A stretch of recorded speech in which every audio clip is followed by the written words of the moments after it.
Hey everyone, welcome to Sellerscale Show, where we connect sellers with experts in the Amazon space to help them increase odds of success at the Amazon game. Today we'll be talking to Francois Jaffray, a director of business development at Navilands. And Navilands is a company that helps sellers source and purchase products using their unique technology. We'll be discussing topics such as sourcing inventory, finding and working with suppliers. We'll even talk briefly about the coronavirus and how it affects the supply chain. Francois, it's nice to have you. Thank you for having me, Sergey. How are you doing today? Good. Good. I have a lot of questions for you, a lot of good questions that our team came up with. But I'll start with a simple one. I mean, when you talk to an average Amazon seller, how do you describe what Navilands does in one sentence or two sentences? Oof, we do so much. But if we had to put it down in one sentence, I would probably say we really help simplify and streamline and make sourcing from overseas safe and secure, which is one thing that the supply chain really lacks for small businesses. Yeah, like in my experience, from what I see, inventory sourcing is a topic that most sellers feel quite uncomfortable with. And I think that most sellers tend to overlook certain aspects of it. And if they have a problem with inventory management, they delay it until the situation gets quite critical. Why do you think that is? I think it's lack of experience. I mean, considering one thing that this, supply chain and purchasing and the sourcing of the factories, those are all positions. Like those are firm positions in big companies. Right. And that's every single hat that you have to wear, you have to have the experience behind it. So a lot of times I think they sort of lack that experience, and it comes with a costly learning curve. We're trying to curve that learning curve where we make it far less expensive and far easier to sort of break that barrier. Because no one really has to be an expert unless you're being dedicated to sourcing. And so we want to remove that and just let you focus on sort of sales and marketing and product research, product development. The key things that really come with Amazon. Sourcing itself should be an afterthought, honestly. Oh, okay, interesting. And in your experience, what key problems do sellers have inside sourcing the inventory? Because I mean, it's quite a broad term, right? So what problems inside sourcing inventory when they think about products your company helps to solve? Yeah, I mean, there's a ton of pain points, and I hear them every day. I hop on calls with Amazon sellers every single day that are signing up to our platform. Find out what some of their pain points are, find out how we can help them out, make sure that we're a good fit. Some of the most common ones that I do hear are, they'll be using marketplaces like, Alibaba or DHgate, and they come with this stigma of being trusted, but that's really only there because it's the only thing that's available, and it's the only thing that makes it easier. Right. But that itself comes with clickbait pricing, comes with clickbait MOQs, comes with not knowing who's on the other side of the screen. People claiming that they're factory representatives when in reality, they're just trade agents that happen to know factories. Sending international payments. And this is really where the lack of experience comes in, right? Because, some factories will say, oh, just send me a Western Union payment or send me via WeChat if you can, because you have to have a Chinese account for that. Yeah, right. And and so they'll try to get them over somehow. And I'm not saying all of them. The vast majority are very reliable. Not to say that they're not necessarily trade agents or sourcing agents that are representing a factory or a group of factories. But it does come with a learning curve. And unfortunately, I've seen sellers lose thousands of dollars. I've seen big companies lose thousands of dollars. I mean, hundreds of thousands of dollars on just, they receive a product and turns out to be nothing like they initially, thought of. It's interesting. For a seller, like that's only starting out, for example, it's some guy with his sister trying to sell something on Amazon, source it from China. It seems that sourcing inventory and inventory management in general is kind of this threshold it's kind of this big barrier to entry, right? It is. It's scary. I mean, you're about to be sending thousands of dollars to a company or someone overseas, right? That you don't know. You haven't met in person. You don't know, where their business is actually located. And that's one of the issues with marketplaces in general. right? I mean, if you think about Craigslist here in the US, anyone can go on there, anyone can sign up. I did this on a webinar actually not too long ago, where I went to Alibaba. You could sign up within 5 minutes and become a supplier. And then after Yeah, that, right. they ask you, do you want to become a gold supplier? I'm like, I no, I'm not going to spend a few $1,000s to become a gold supplier, but it's really that easy. And Mhm. so that's where that risk comes in. I mean, there's tons of great players on there, like I said before, but it just takes one bad apple to screw over a small business. Mhm. For someone who's listening right now and they're Mhm. not really familiar with product sourcing and with the terms that we're using, could you briefly explain and describe what the process looks like and what it entails in general? So the product sourcing itself is, I'm sorry, can you repeat the question one more Yeah, time? basically, what I want to do is I want you to give tips for beginners who are just starting out. They don't know what product sourcing is. They have no idea what inventory management entails, and they just want to find suppliers. Basically, they logged on YouTube and they saw a bunch of advice that they have to spend a lot of time on sites like Alibaba and etc. But is that it, or is there like a bigger approach to this process? Oh, it's definitely, and this is actually, I love that you brought this up, Hmm. because I see it every day with new Amazon sellers, because we don't have a barrier for any new Amazon sellers to sign up, Right. so I talk to them every day.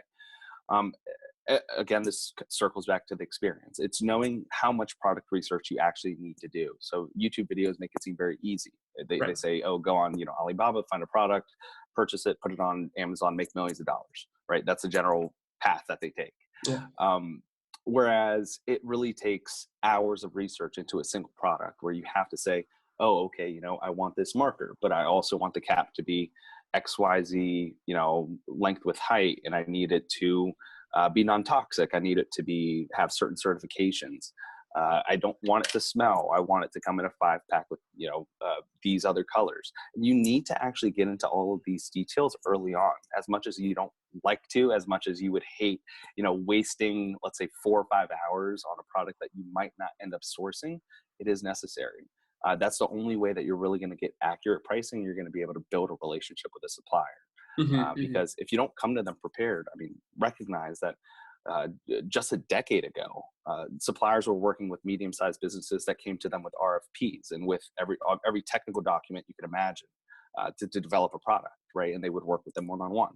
And now factories are seeing dozens, if not hundreds, of new companies that have no idea how to source, aren't coming to them prepared, and they're just trying to shoot out as many quotes as possible, and you can't blame them. Um, but I think the biggest thing is really doing that product research, and not just finding the product that you want to sell, but all the technical aspects behind that product, coming to the factory prepared, going on Alibaba, seeing what's doable and what's not. I mean, if you're looking for something that's not on Alibaba, it's likely you're going to have to pay something like a tooling or a molding fee. But right after that, once you find out that it is on Alibaba, just come over to Naviland, submit that RFQ with some of those technical specs. And actually, Sergey, I'll send you over a checklist that we send over all of our users that you Oh could yeah, share with sure. the Sure. audience too. We'll put it in the Uh, description. Yeah, absolutely. Perfect. And it lists out just really the key things that factories look for. And Mhm. again, whether you use Noviland, whether you use anything else, use this checklist, and this will really help you out with building that relationship with the factories. Do you have to learn that by yourself, like by tinkering and trying, or should you outsource from the start the product sourcing? Well, product development is difficult, right? Because I mean, you look at a product, you think it's very simple. You don't know what actually goes into it usually. You don't understand the manufacturing processes behind it. And my background is in industrial engineering, so we had to learn a lot of this stuff. Where it's the changeover in the tooling costs, the labor force required for it, the MOQs from their raw material suppliers. I mean, going upstream is a whole nother story that it would be a whole nother interview to talk about. But I mean, there's a lot that goes into when factories are quoting you. And if you see a relatively low MOQ, just keep in mind that's likely a trade agent. Hmm. Hmm. But I mean, long story short, no, you don't have to, become an expert in sourcing or an expert in product development. I mean, that's what a lot of people go to school for. So you don't have to. You just have to put in enough effort to really be good at it. So, if you're, like I said, if you're developing a product, spend those 4 or 5 hours looking into the technical details, looking into if your competitors have certifications, thinking about the packaging.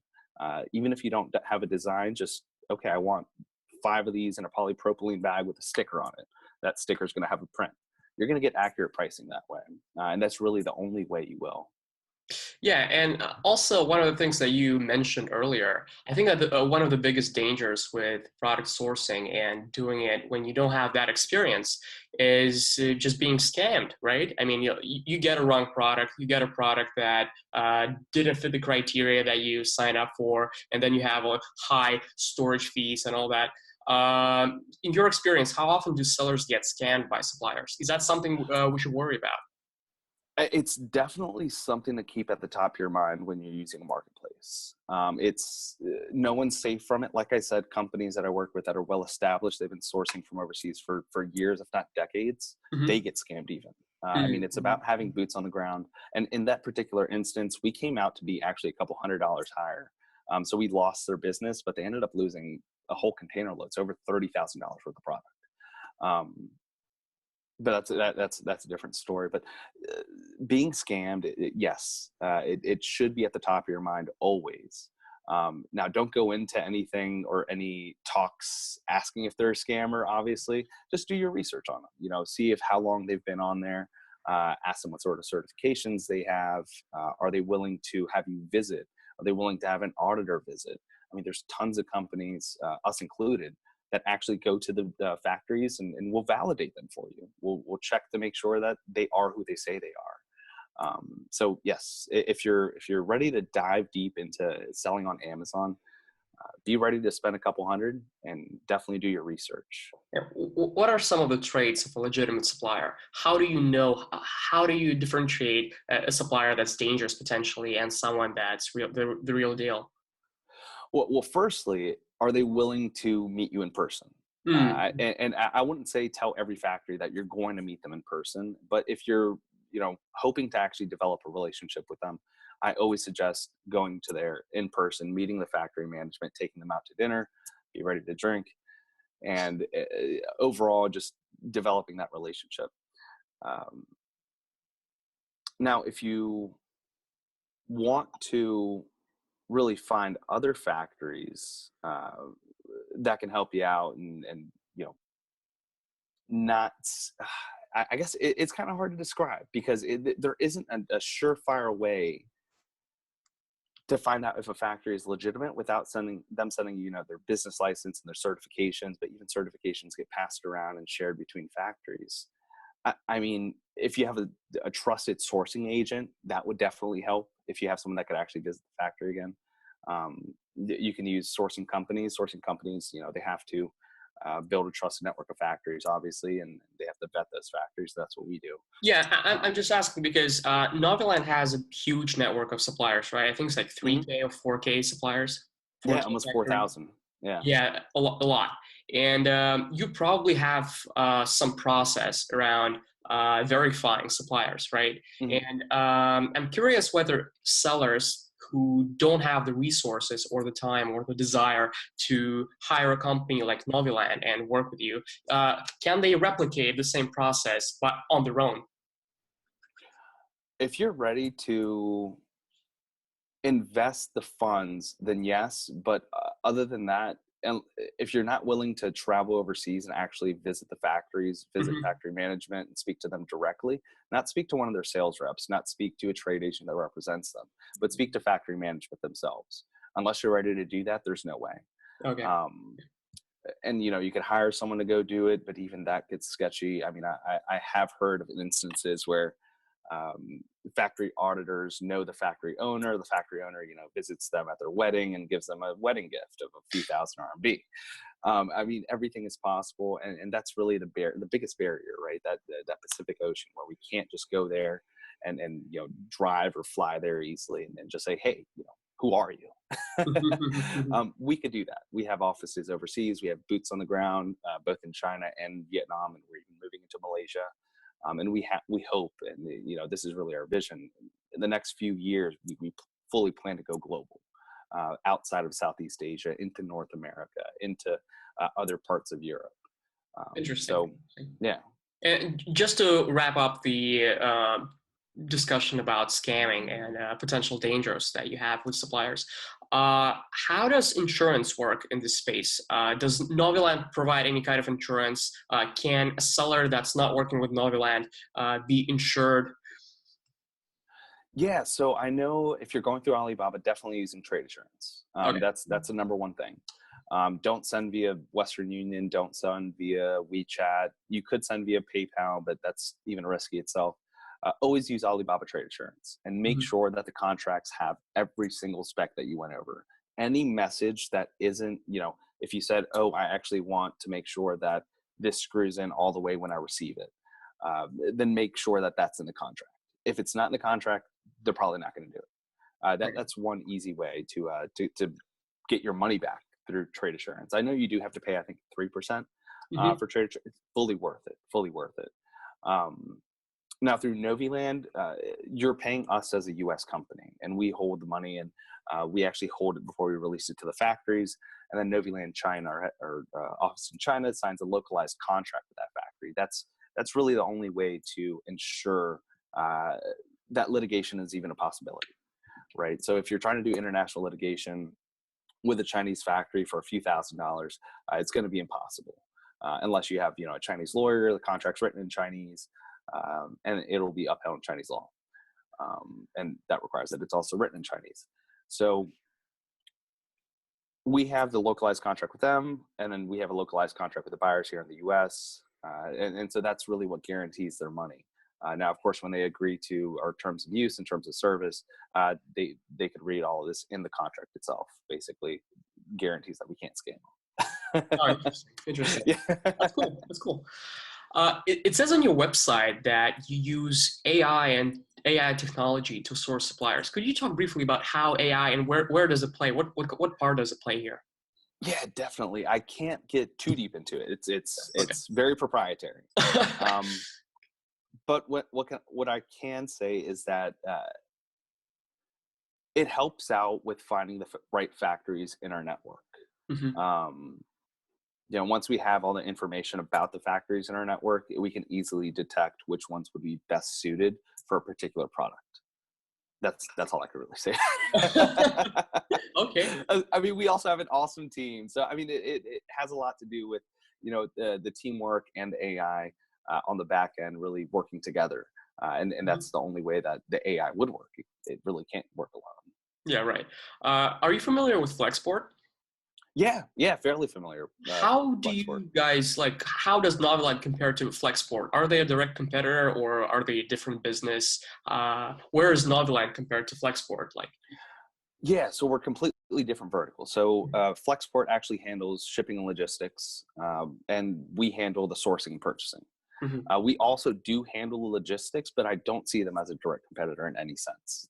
Uh, the most beneficial form of our logistics is when you're purchasing from us, we can handle not only the factory selection, not only the product quotes and negotiations, not only the samples and quality control insurance reports, but also the logistics to the final destination. And we do that by actually assuming responsibility for the import. So we handle all the Mm. documentations, all the customs clearance, all the stuff that you would typically have to hire someone like Flexport, a second company, to handle. And so that's one of the biggest benefits. We also consolidate a lot of products overseas. So if you're buying 9 or 10 SKUs through us, we'll consolidate at our warehouse, ship it in one container to the final destination. You save a ton of money. Oh, cool.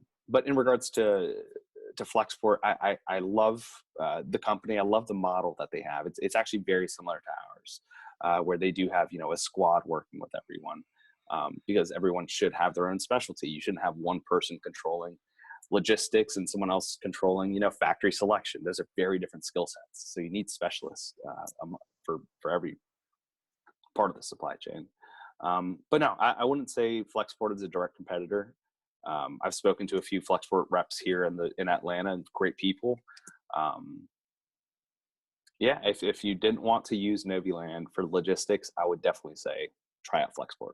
And it's pretty cool, right? Because if you're a new seller and Mhm. you don't have experience, you don't have the knowledge, you don't have the resources to hire like a department, right? And hire people to work in your company, you can always outsource this to something like Flexport or Naviland, right?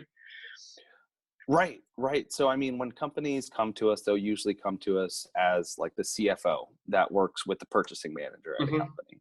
And the purchasing manager, will typically be working with, if we say 100 or 200 SKUs, that'll belittle it, but let's just use 100 or 200 SKUs as an example. They have to work with 100 suppliers. They have to work with 100 shipping agents. They have to work with 100 quality control inspectors. So it's instead of having to do that, they can consolidate all of it by using just one, and that would be Novi. Yeah, yeah, yeah. As a new seller, I just want you to give out a lot of tips to new sellers. How many suppliers do you think a seller should contact to ensure that they're getting the best rate? And are there any diminishing returns that start kicking in when you contact a lot of suppliers at the same time? Yeah, I mean, think about that as a resource side, right? You only have so many minutes and hours in the day.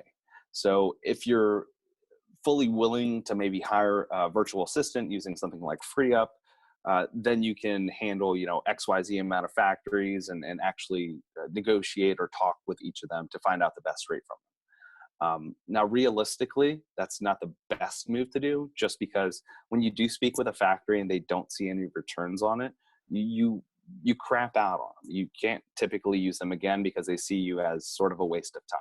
Yeah. And that's when they'll probably ghost you the second time. Especially, and this is what I hear and I see all the time actually from our factories. One thing I definitely want to get out: speak with your suppliers openly. This is a partnership that you're really trying to build. It's not a transaction that you're buying, a hairbrush on Amazon. You're spending thousands of dollars with them, and they're shipping thousands of dollars worth of product to you. So keep an open line of communication with them. If the price is too high, just let them know the price is too high. If the MOQ is too high, let them know the MOQ is too high. They're usually very willing to work with you. And and I see this time and time again, going back to experience. When the price is too high or it's something absurd that you didn't even consider, it's probably because one of the specs is off.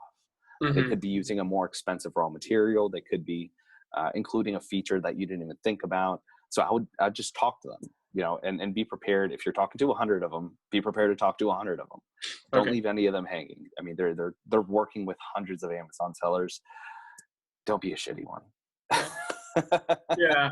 And it seems that when people talk, when sellers talk about suppliers, they all refer to suppliers from Asia, from China. Mhm. Do you think there are any significant advantages of sourcing your products from US market or from Canadian market and not sourcing it from overseas? Yeah. I mean, there are definitely Just to, advantages. just to minimize the lead time, for example, right? Yeah, lead time is one. Also, made in the USA is a huge niche. I mean, if Yeah. if that's something that you want behind your brand, and this goes back to brand, I guess I didn't talk about brand building, but this goes towards brand building. If you're ready to build a brand around made in the USA, then definitely go for Hmm. it. But the advantages of going overseas, especially to China particularly, there's a reason that they've been the world's largest exporter for a dozen years now. And that's, there's no competition next to it. China is the global leader in exporting for a dozen years. And whether it's the cheap labor force, whether it's the machinery that they have prepared, whether it's the raw materials being less expensive, I mean, every step of the supply chain when going overseas, you have to be ready to mass produce. You have to be ready to invest the money, but you can get it for cheaper. 9 times out of 10, I would say you can go to Asia and get something for cheaper. So it's only about price, right? Mainly.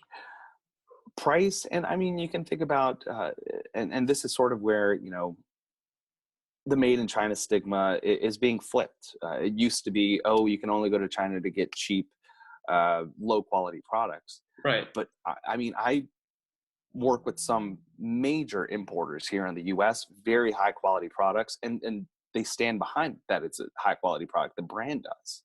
And they're all being made in China.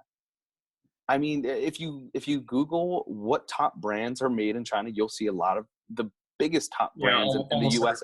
Yeah, absolutely. Yeah, I mean, think of like Converse. Yeah. Converse is a brand that's made in China, but everyone's wearing them, and you're like, oh, this is a U.S. company. Yeah, yeah. It has that U.S. feel to it, but it's made in China. So I mean, there are high quality products being made overseas. And you have the advantage of that cheaper price. Sure, it is a longer lead time, but that's just something to prepare for. If you could forecast your inventory over the next 3 months, then you could definitely source overseas. Yeah. In the context of current events, I'm talking about coronavirus. How did the virus and the pandemic and basically the epidemic around the coronavirus, how did it affect the supply chain? And are there any serious substantial damages to the FBA ecosystem because of that? Definitely. Definitely. I mean, it's the coronavirus is something that's completely unprecedented. Even SARS back in the early 2000s didn't affect the supply chain like this did. Mm-hmm. I mean, China is locking down entire cities, not letting factory workers get back to work, disrupting some of the world's largest brands in terms of production and their sales forecasts. It's one thing where I go, and I'm very active in the Facebook community for Amazon sellers. I see a lot of misinformation there. So a few things that I would like to clarify: that the supply chain is still working. Firstly, there are factories still opening up. I would say about 30 to 35%, and this is relative to our network also, about 30, 35% of the factories are opened back up. But then they have to depend on the raw materials suppliers being opened back up, making sure that they have the right workers. I mean, China has a lot of rules right now where, if you have a local labor force, for example, you can start to open back up, but then you probably lost some of your workers because they wanted to stay at home or they wanted to change jobs. So then you have to hire new workers. That's a delay. You have to depend on the truckers, which there is a lack of truck drivers right now in China because they can't get back to work. So the price of domestic trucking in China is going up, which might start bringing up unit costs. So that's impacting supply chain greatly. Raw materials not being readily available, that's extending lead times. That's impacting supply chain greatly.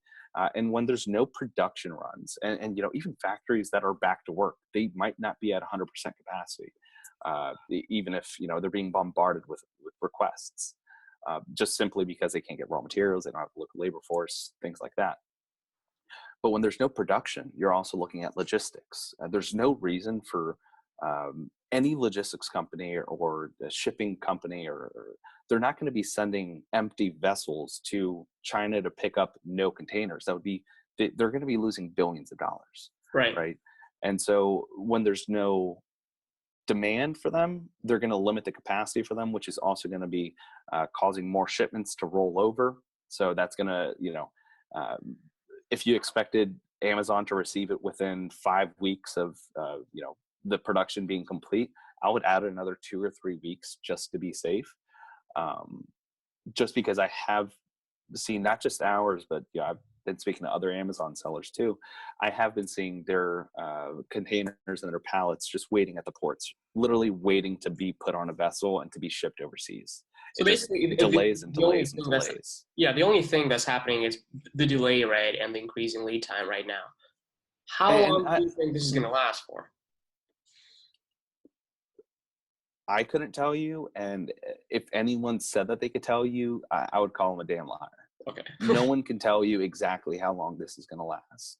I mean, it could impact the entire year with, suppliers being shut down, going out of business. There's so many unknown variables, again, because this is unprecedented. We haven't seen something like this. Right. So, it's more of a waiting game. Things are working. They're just working a lot slower. So, just be patient with your suppliers, be understanding, know that if they're trying to, bring up the product costs a little bit more, just talk to them. Again, open communication. This is a partnership with them. Find out why. Did they lose the raw material supplier? Is it because the trucking industry in China is going up? Last few figures I heard, it's gone up by at least 40, 50%. In a few provinces, just because of the lack of drivers. Obviously high demand, low supply, price is going to go up, right? Basic econ. So, be patient with them and be patient with the entire thing. It's not going away anytime soon. So I would just work with it and kind of conform around it. Interesting. Where can people learn more about you and your business? So you can go to Naviland.com. You can also go to YouTube and search Naviland. We do have a playlist of a few of the features for our platform. We're very active on Facebook and Instagram. Just go to facebook.com/Naviland Inc. Same thing for Instagram, instagram.com/Naviland Inc. We try to get as much information, first-hand information as possible from industry leaders in China. So we'll be posting that on our Facebook very frequently. Alternatively, just reach out. I mean, we're very active on Facebook Messenger. So if you shoot us a message, one of us will reply within a few minutes. Whether that's about the coronavirus, whether that's about shipping, quality control, factories, what our plans are, what I drank this morning, whatever you want, just reach out. We love chatting. That's a great resource to have. And I'll definitely post the checklist in the description of the video so people can go and check that out. Thank you so much for being here today. I think this was valuable and interesting. We tried to keep it short and to the point. Thank you. Yeah, thank you. I appreciate it.